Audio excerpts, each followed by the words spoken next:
¿Qué tal? ¿Cómo estáis? Bienvenidos aquí a vuestra aldea. Hoy os traigo una de esas pocas personas que dignifica a la política, que intenta aportar en su paso por esta difícil clase política que estamos sufriendo. Pablo Cambronero, ¿cómo estás? Muy buenas, Checho, pues encantadísimo de estar aquí contigo. Muchísimas gracias por la presentación. Me has dedicado unas palabras que no merezco, pero bueno, nada, vamos a hablar de lo que tú quieras y sobre todo de lo que últimamente estamos haciendo, de lo que tú me pidas. Creo que son más que merecidas, porque estamos acostumbrados que la mayoría de la gente que entra en política no es para aportar a la sociedad, sino para aportar a su patrimonio personal vía contactos, vía negocietes. Y tú eres de los que has renunciado a una carrera que podías haber llegado, vamos, a donde tú hubieras querido, porque pocos son los que dicen, mira, hasta aquí dejo una formación política porque discrepo de lo que me ha traído aquí, que eso lo que pasó cuando estuviste con Ciudadanos en el Congreso, en la anterior legislatura, y esto hay que recordarlo. En eso, la verdad que sí que te doy la razón, porque bueno, yo cuando abandoné Ciudadanos estaba en horas bajas, es cierto, pero es cierto que todavía había un grupo parlamentario relativamente potente y bueno, pues no parecía que fuera inmediatamente a desaparecer. Entonces, bueno, yo ya sabía que al abandonar un grupo parlamentario y quedarte solo en el Congreso estás condenado a desaparecer en política, puesto que no hay ningún grupo político que te vaya a integrar debido también a que has sido no dócil también con las normas internas de un partido. Entonces, bueno, pues sí, hice eso. La verdad que me costó trabajo, todo hay que decirlo. En esa Cámara ser enemigo de todos no es nada sencillo. Además es un día a día, todos los días, porque además empezamos a trabajar muchísimo, muchísimo más que pues ya trabajábamos mucho en Ciudadanos, porque llevaba nada menos que 7 comisiones, pero empezamos a trabajar mucho más porque abrimos el campo a toda la Administración General del Estado y empezamos a analizar a saco todo lo que era el gasto público. Entonces, bueno, pues fue un momento complicado, hay que decirlo, pero bueno, estoy muy orgulloso de haber hecho lo que hice en su momento y fruto de ello también es la actividad que continuamos haciendo a día de hoy sin tener la Cámara, porque ya no estamos en el Congreso de los Diputados, pero sí que tenemos una red de contactos y una gente, además fieles seguidores, que la verdad que es un placerazo tenerlos, que nos además multiplica nuestro trabajo, lo publica y que, bueno, también como tú, pues le da credibilidad a un trabajo que al final lo que pretendemos es informar a la gente de lo que pasa con su dinero público, con sus propios impuestos, que no es poca cosa. Claro, efectivamente, porque tú lo que estás haciendo es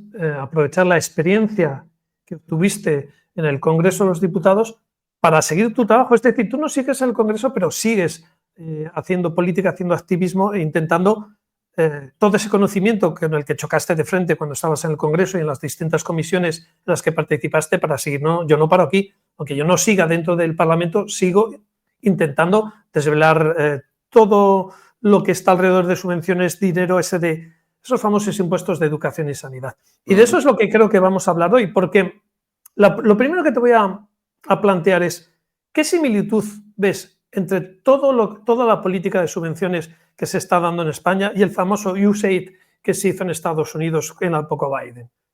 ¿Qué paralelismos ves tú en todo esto? Bueno, es que es tan asquerosamente igual, y perdona que use esa palabra, que incluso coinciden los entes que reciben el dinero público. La USAID o USAID, como nosotros llamamos, pues al final era su aparato de cooperación internacional al desarrollo en Estados Unidos, que se había convertido, y todo hay que decirlo con claridad, en una red de favores que sí que es cierto que hacía cooperación internacional al desarrollo en algunos países, pero que había muchísima oscuridad en todo lo que gestionaban y había algunos proyectos que, de hecho, muchos de los representantes de Trump salían contándonos en qué se lo gastaban, en los disparatados epígrafes en los que se iban millones y millones de dólares. Y bueno, pues nosotros, que ya veníamos haciéndolo mucho antes de que existiera la USA, perdón, de que existiera el DOGE, que es el instrumento que creó Trump al mando de Elon Musk para analizar estos dineros públicos que se iban al extranjero, pues veníamos haciéndolo desde hace 2 años atrás.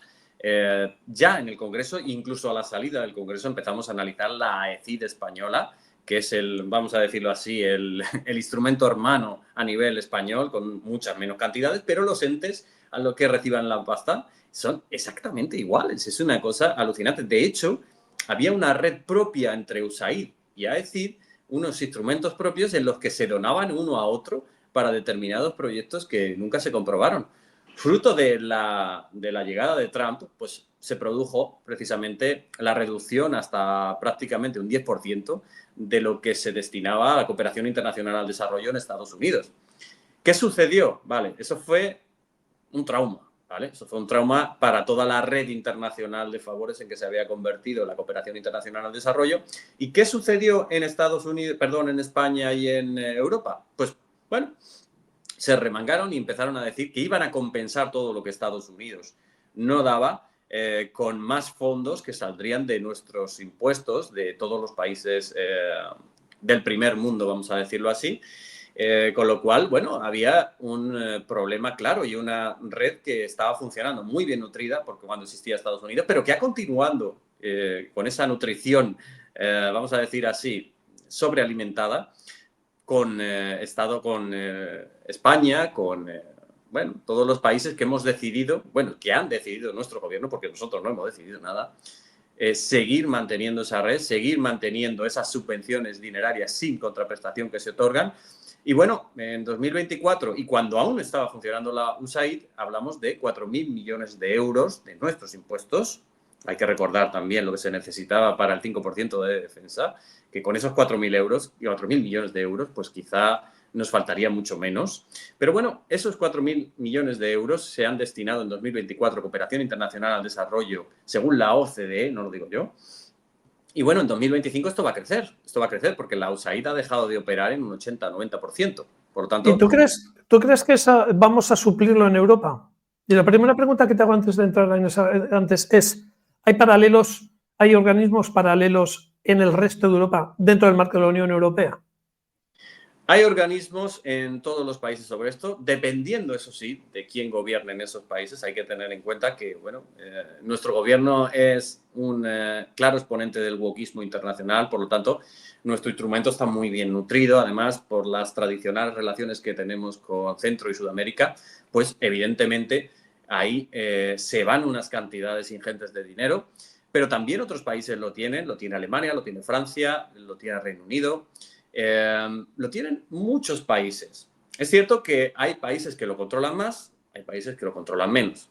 En nuestro caso tenemos una opacidad galopante, puesto que el único caso que ha salido un poquito recientemente de investigación del Tribunal de Cuentas ha sido con un tema de Filipinas, el proyecto Subatra, que recuerdo que hace cuestión de 6-7 meses lo publicamos en un hilo de Twitter, de X. Y ahora les has chillado eso y ha dicho que, bueno, que a ver, si Filipinas no pide, si Filipinas no hace y si Filipinas no justifica, ¿a dónde demonios está yendo el dinero? Eso es lo que dice el Tribunal de Cuentas. No lo digo yo. Hay una cosa hay una cosa que te quería preguntar. Te digo, al hilo de que me van viniendo de ideas que me gustaría que aportaras tu conocimiento. ¿Qué posibilidades hay de que, bueno, partimos de la base que esto yo creo que es importante remarcarlo, que no son ayudas al desarrollo, son ayudas ideológicas? Porque todos los epígrafes, cuando tú los lees, están hablando de inclusión, de género, en fin, toda la agenda woke. Pero claro, hay algunos sospechosos habituales, como puedan ser Grupo de Puebla, como pueda ser República Dominicana. Estamos hablando de financiación encubierta. Vale, con todas las precauciones y con la palabra presunto por delante puesto, que es muy difícil comprobar, al no viajar a los sitios de destino del dinero, es muy difícil comprobar que realmente ese dinero vaya a otros menesteres que no sea para los que dicen, pues todo apunta, y el trabajo de 3 años casi que llevamos ya analizando AECID y otros instrumentos, no solo AECID, pues nos dice que es muy probable que todo esto sea un desvío de fondos o incluso un riego de dinero a determinados países, ideológicamente hablando, afines. Para precisamente, o bien cooperación internacional al desarrollo, lo cual nos parecería mal porque es con una motivación ideológica, o bien para crear estructuras de poder se mantengan en ese poder esos determinados países. Hablamos de palabras, como tú muy bien has dicho, que son siempre las mismas. O sea, es la Agenda 2030 100%. Hablamos de género, hablamos de sostenibilidad, hablamos de la famosa resiliencia, que nadie sabe muy bien en qué se concreta, salvo nosotros, que sabemos que se concreta en muchísimos millones de euros. Hablamos de cambio climático, hablamos de riego a medios de comunicación, importante esto, que también hemos detectado por todo el mundo. Estamos hablando de una agenda ideológica que está muy, muy bien nutrida y que además hace que el wokismo se convierta extraoficialmente en uno de los poderes del planeta más potentes, al menos en lo que tiene que ver con todo lo que no sea Asia. Por lo tanto, bueno, la lucha está ahí. La cooperación internacional al desarrollo, yo lo he manifestado muchas veces, yo no estoy en contra de ella en absoluto, simplemente estoy en contra de la opacidad, estoy en contra del uso ideológico y estoy en contra de no informar a la ciudadanía ni preguntarle para que pueda decidir con libertad dónde enviar esa parte de sus impuestos, que no es pequeña por lo que estamos viendo.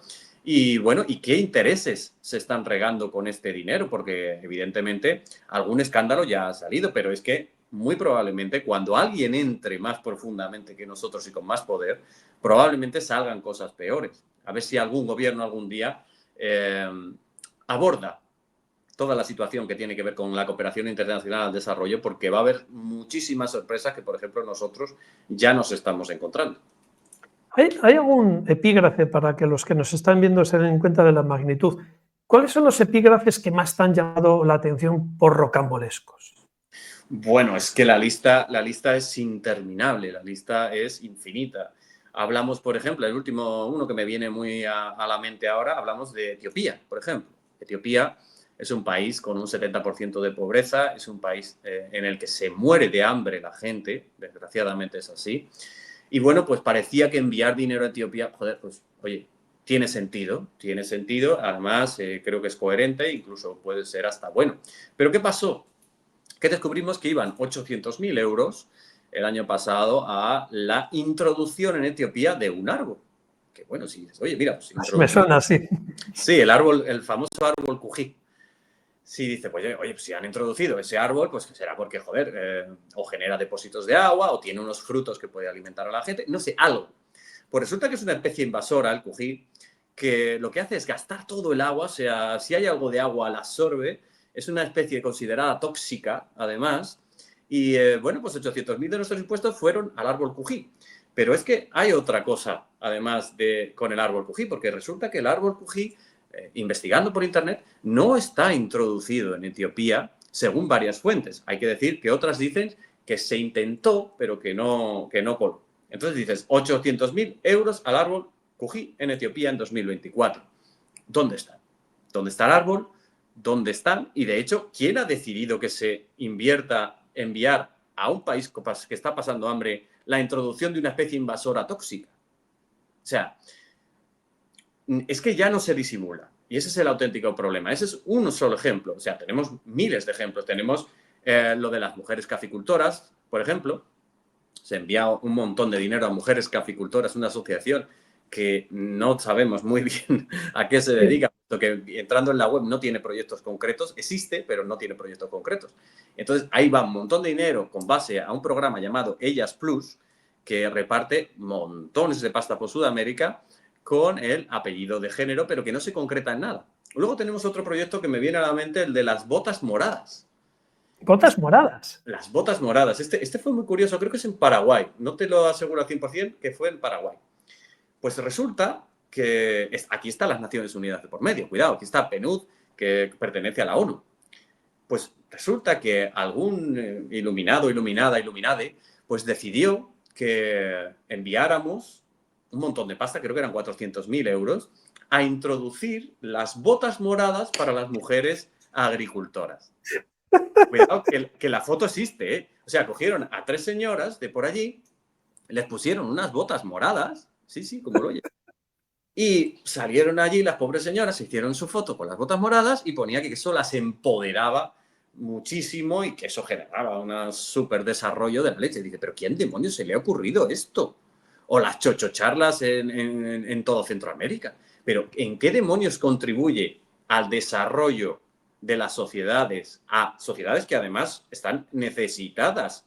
O sea, son sociedades que realmente necesitan la cooperación internacional de desarrollo para su subsistencia. Pues, ¿quién demonios ha decidido comprar 100.000 botas moradas? ¿Quién demonios es la empresa que se lleva ese dinero por fabricar las botas moradas? Todo esto son ejemplos. Hay miles de ejemplos. O sea, te podría estar todo el día contándote ejemplos. Pero, evidentemente, estos ejemplos muestran que algo se está haciendo de una manera un poquito extraña o que directamente ya ni se justifican en nada porque ponen el apellido desarrollo y con la Exactamente. solidaridad entra todo.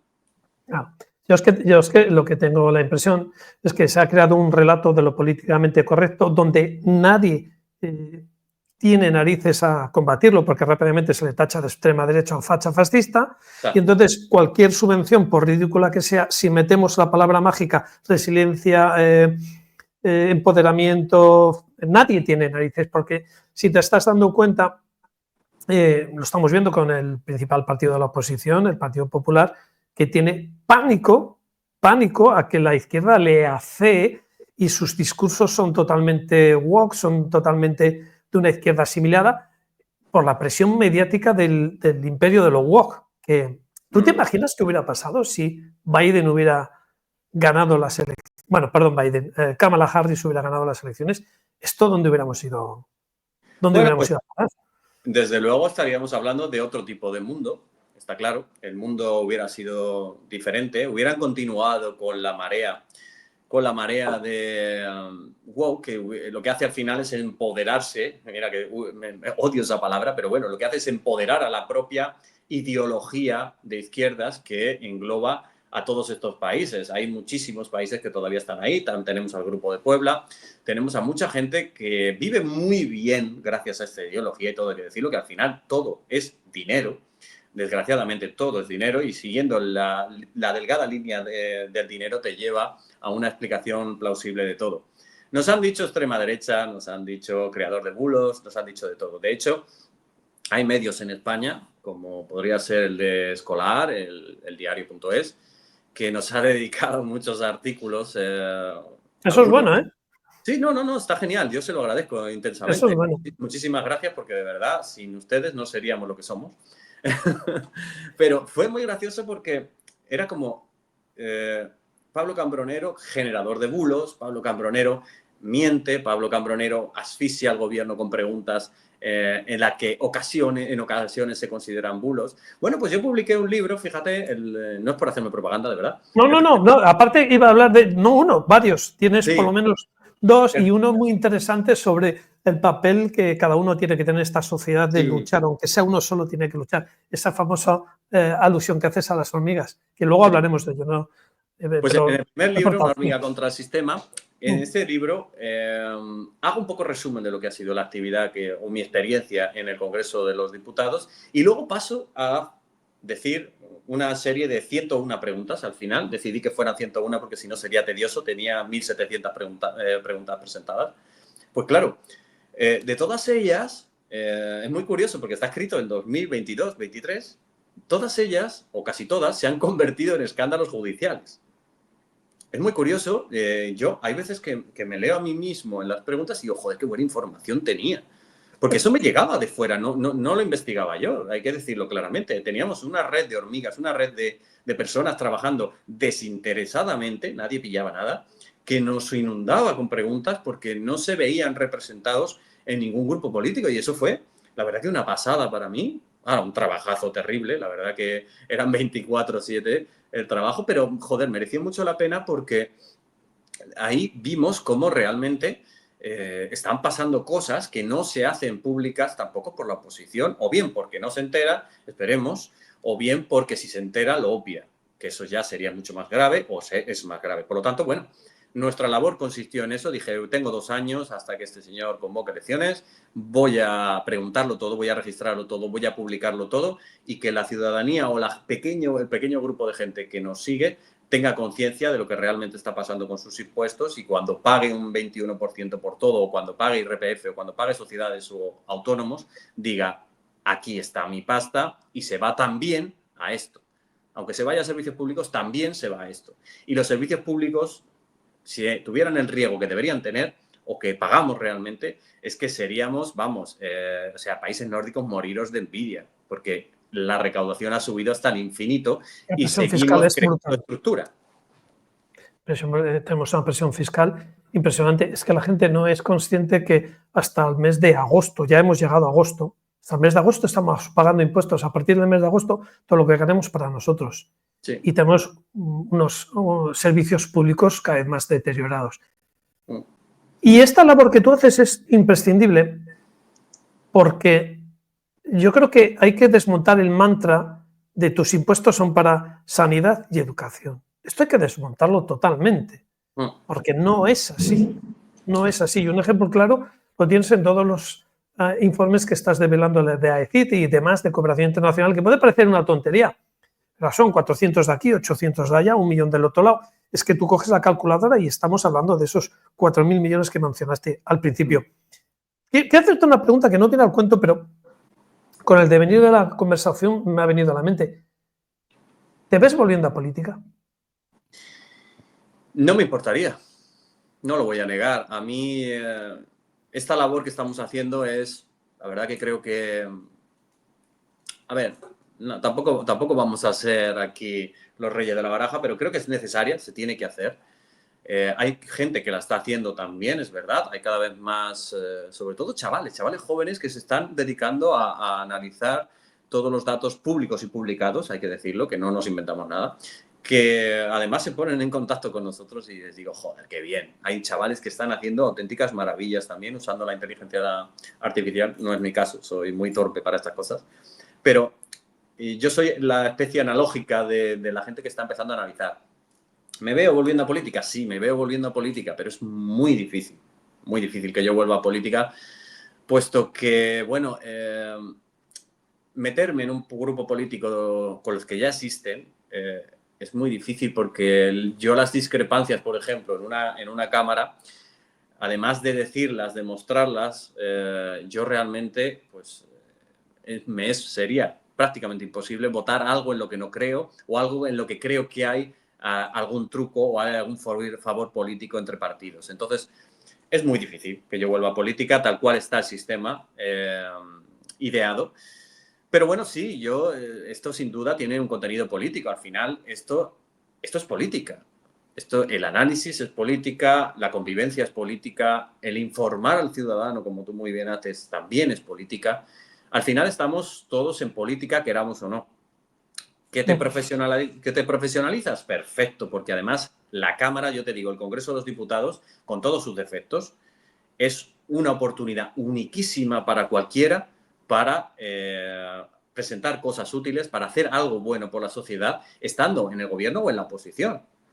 O incluso menos, porque hay una idea que hay que meter a la gente en la cabeza y es desterrar el voto útil. Porque estamos comprobando ahora más que nunca que un solo diputado es capaz de ejercer más presión que un grupo parlamentario entero. Sobre todo en este bipartidismo en el cual la balanza se decide simplemente con 1 o 2 escaños. Y esto es algo que yo muchas veces pienso, digo, un partido político con 2 o 3 escaños, si es fiel a sus votantes, si es fiel a su ideología, puede ser muchísimo más útil que cualquiera de los 2 grandes bloques. Y esto se está demostrando con cómo sacan partido los nacionalistas, lo que han conseguido con 7 votos. Y lo que la gente critica muchas veces debería de similar. Hombre, y si nosotros, ¿cuál es el problema realmente? Yo no sé qué piensas en esto, Pablo, pero ¿cuál es el problema de quien se critica al que con 7 votos consiga todo lo que está consiguiendo para su electorado? Pero igual tenemos que disparar al contrario. Primero al que lo concede y segundo a nosotros mismos por no articular, crear o apoyar a algún partido que realmente represente y sea fiel a lo que nosotros pretendemos. No sé qué opinas de todo esto. Yo estoy al 100% de acuerdo contigo en tu reflexión. De hecho, me la he planteado muchas veces, pero hay que partir de una base que es la que yo pude palpar allí. Si tú entras al Congreso de los Diputados, sea con 1, con 10 o con 30 o con 100 escaños, Hay una estructura detrás, evidentemente, que te va a mandar. Hay una estructura detrás que además te va a exigir una cierta, vamos a decir así, obediencia para que generar también la propia subsistencia de ese proyecto político a futuro. ¿Te refieres a la financiación? Sí, también. Pero financiación e ideología, las dos cosas, cuidado. ¿Qué pasa? Que cuando tú entras a esa cámara estás en una burbuja, ¿vale? En la que lo de fuera prácticamente no existe. O sea, te conviertes en un guerrero de aquella cámara, pero te amoldas muy bien a sus normas. Y sus normas obvian absolutamente lo que pasa fuera. Lo que pasa fuera, de vez en cuando te llega un input y lo usas para tu discurso o lo usas para atacar al contrario, pero ya está. O sea, es opio puro la cámara, porque te nubla la mente. Lo digo porque me ha pasado, ¿eh?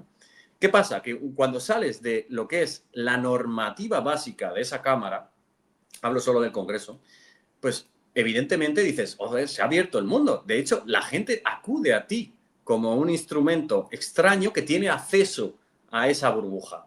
Entonces, ves la luz, vamos a decirlo así. Yo vi la luz porque podías llevar los problemas reales de los ciudadanos a la cámara sin tener que hablar con nadie y sin tener que venderte a nadie.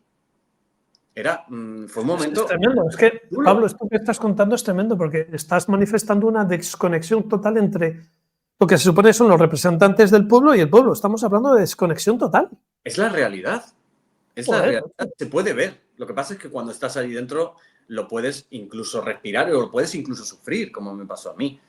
Yo estaba en esa burbuja en la que lo de fuera es simplemente usable para atacar al contrario. Ya está, no te preocupa. Y eso es un problema gordísimo que tienen nuestros representantes públicos porque viven en esa diatriba. Ten en cuenta que la cámara te absorbe.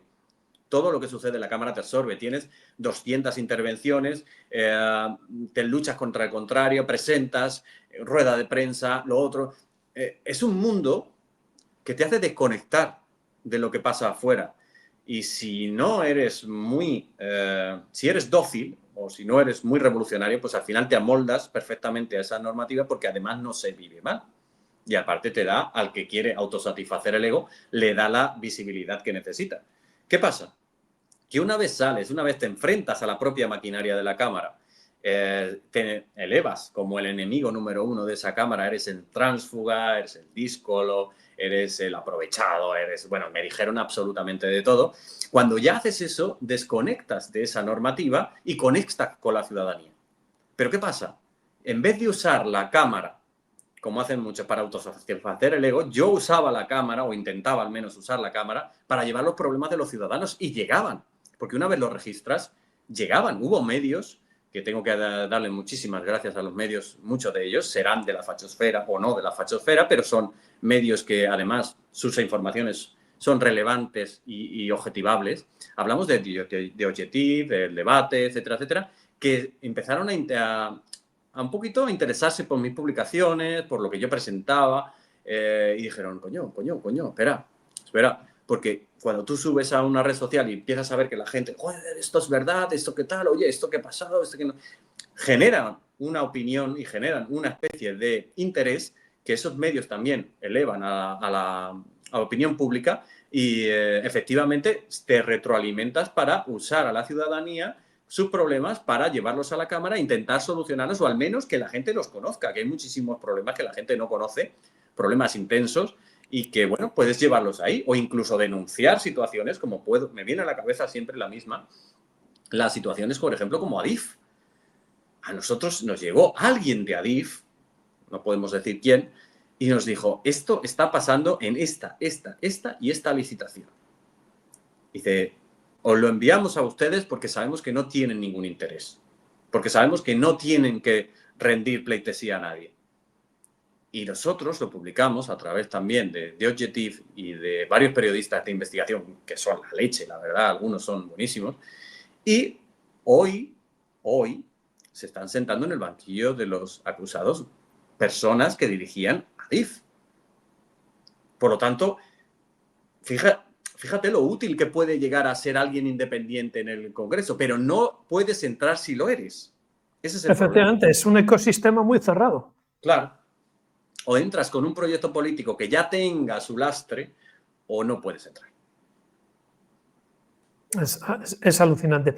Oye, hay una cosa que te quería preguntar sobre la iniciativa legislativa popular que contempla la Constitución, aunque muy limitada y muy castrada, porque prácticamente te cierra pocos temas, no puedes hablar de ley electoral, ni que haya alusión a los impuestos, leyes orgánicas tampoco, pero bueno, dentro de lo poco que queda, ¿por qué solo ha prosperado una o dos? Y curiosamente la última, la de la regularización de 500.000 de ilegales, esa es la única que creo que haya prosperado, no sé si alguna más.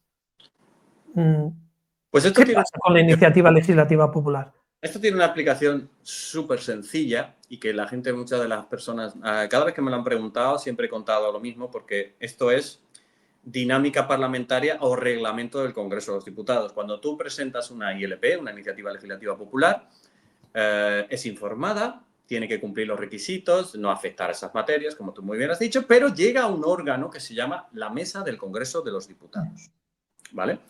La Mesa del Congreso de los Diputados es lo primero que se forma cuando empieza la legislatura, tiene un presidente, vicepresidentes, secretarios, etc., ¿no? ¿Cuál es la mayoría siempre de esa Mesa del Congreso de los Diputados? Pues la mayoría afín al gobierno, que evidentemente, debido a su mayoría parlamentaria, impone a la inmensa mayoría de los miembros de esa mesa. ¿Y qué vota esa mesa? Esa mesa lo vota todo.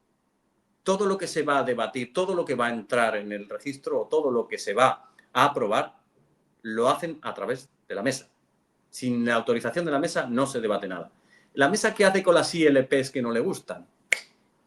Adiós, ILP. Por eso las ILPs sirven para muy poco. O son afines al gobierno o no se van a ni siquiera debatir, como sucedió con la propia ILP nuestra de equiparación salarial, que venía firmada por millones de personas. Pues no se debatió porque no le dio la real gana a una mesa progresista, entre comillas, del Congreso. Por lo tanto, es un mecanismo, como tú me habías dicho, castrado, ¿no? Pero castrado hasta el infinito. Castrado ideológicamente, que es lo peor. Claro, porque es que muchas veces cuando tú sabes perfectamente conocer una Constitución, yo creo que está hecha, tiene más literatura que otra cosa, porque Sí. evidentemente nos reconoce una ilusión de que la participación, la separación de poderes, en qué manera nosotros podemos articular influencias sobre los representantes, pero luego cuando rascas en lo más importante, te lo limita absolutamente todo. Tiene mucha literatura, muy bonita música, pero poca letra. Quiero decir, cuando No, es rascas un un poco, instrumento del postureo, como es muchos postureo total. de los instrumentos que tiene nuestra Constitución de participación ciudadana, la mayoría son de postureo, por supuesto que cuando tú tienes que pasar por un sistema bicameral de las Cortes Generales en el que hay una clara mayoría, que es la del gobierno, que decide lo que sí o lo que no, pues evidentemente aquí ya no tenemos ningún tipo de participación. Aunque tú envíes 43 millones de firmas, 43 millones de firmas diciendo que quieres algo que es contrario ideológicamente al gobierno, no se va a debatir.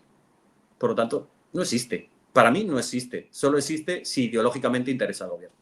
Claro, y luego salen algunas iniciativas, algunas ILPs misteriosas como esa, porque yo creo que para reunir 500.000 de firmas tiene que haber una campaña en la cual se conciencie a la gente, movilizar, poner mesas en las calles, y esa yo no sé de dónde saldría, porque yo no me enteré, pero bueno, que es curioso. Bueno, es darle un poquito, es hacer de coartada para una normativa que ellos ya querían sacar. O sea, al final...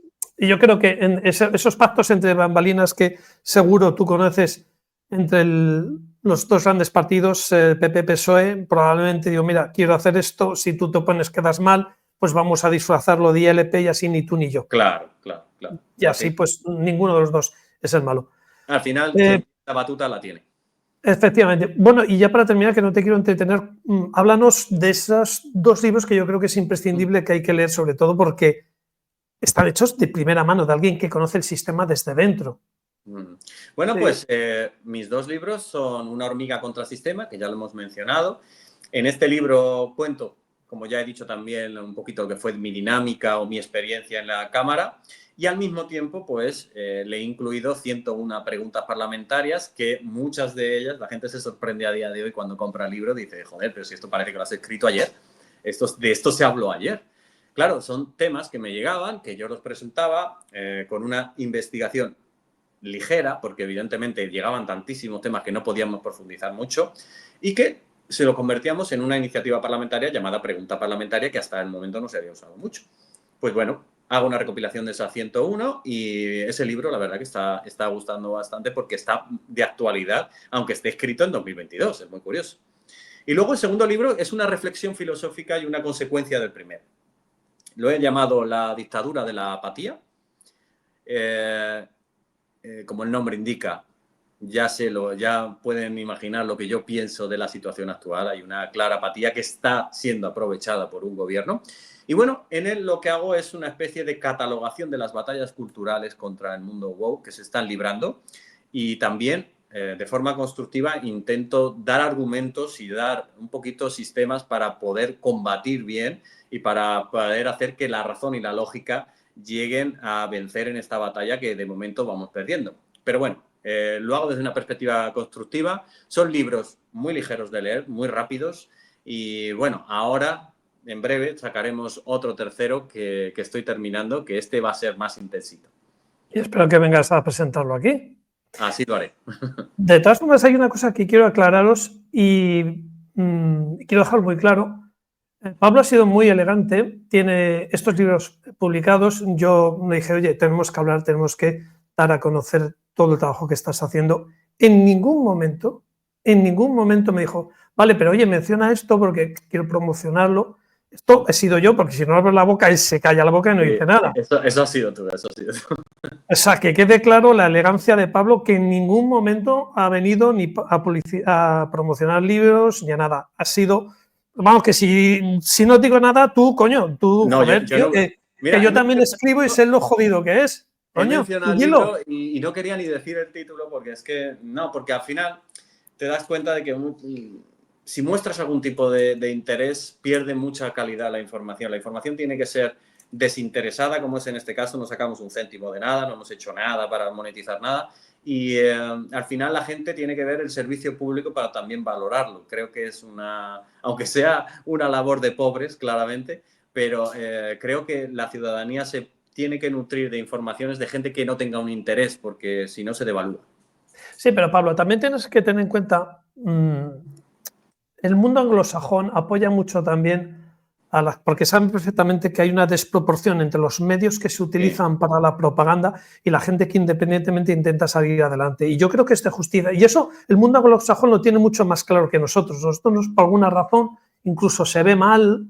No, oye, es normal. Sí, vamos como pidiendo perdón por querer monetizar exactamente algo del trabajo que haces. Sí, la verdad que y sí. exactamente, como que estás obligado. Y en el mundo anglosajón, y tú lo sabes, es normal que se apoyen causas, que sigan, oye, yo voy a apoyar porque me defiendes y quiero que puedas seguir defendiéndome y que puedas hacerlo sin ningún tipo de problema. Y sin embargo, en España tenemos esa visión como que queda mal. Y ese complejo un poquito de la derecha, de creernos todavía el bueno y el malo, de esos roles en los que te parece que tenemos que pedir perdón por pensar diferente. No, la verdad que tienes razón y creo que ese argumento tiene que hacernos también reflexionar y decir que hay que combatir el oro con oro, no vamos a combatir el oro con piedras, es así. Efectivamente, hay una línea entre... Es que muchas veces jugamos con la mano, nos peleamos con la mano atada. Es cierto. Si tú ves los presupuestos, que un día, si quieres, hablamos también de los presupuestos de la televisión pública, que eso desde luego no es chocolate del oro, con la maquinaria mediática, lo rentable que es ser progresista hoy día, lo rentable que es. Y cuando te decía al principio de la conversación de que Escolar te criticaba o te llamaba todo esto, eso es suerte, y te digo por qué, porque eso es que estás en el lado bueno. Porque el día que el diario de Escolar o cualquiera de estos te diga que lo estás haciendo bien, entonces ya igual ahí la gente dejaría de creer en lo ti. Tengo que dejar. Ahí es cuando eso es un halago. Pablo, que no te quiero entretener más, ha sido un placer, me gustaría que volvieras y, por supuesto, para la presentación del próximo libro, aunque no te guste hablar de tu libro, aunque no vayas de Paco Umbral, me gustaría que estuvieras. Además, se nota mucho porque yo escribo como hablo, es decir, a lo bestia, o sea, no hay literatura, lo que hay es las vísceras que uno demuestra cuando ve la que está cayendo. Pues perfecto. Oye, os animo que ¿En qué plataforma lo tienes? ¿Supongo Amazon o...? En Amazon están los dos y, bueno, el segundo, La dictadura de la apatía, está en todos lados. Ese ya sí que lo... Cualquier librero, oye, búscame este título, Sí, Pablo Cambronero, y ya sí, se sí, lo sí, traen. cualquiera. La Casa del Libro, por mencionarte alguno, en todos, en todos. Perfecto, pues oye, tomar nota, que ahí tenéis la experiencia de una persona que desde dentro os va a abrir las vísceras del sistema. Tío, muchas gracias, macho, por venir y darnos, poner al servicio de la gente toda tu experiencia. Nada, gracias a ti por esta oportunidad. Aquí hay que informar y hay que decirle a la gente lo que realmente está pasando con su pasta. Todo basado, y eso hay que decirlo siempre, todo basado en datos públicos publicados por las fuentes oficiales. Luego nos meteremos con lo que no está publicado. Perfecto. Un abrazo, Pablo. Un abrazo grande, Nos gracias. vemos. Chao.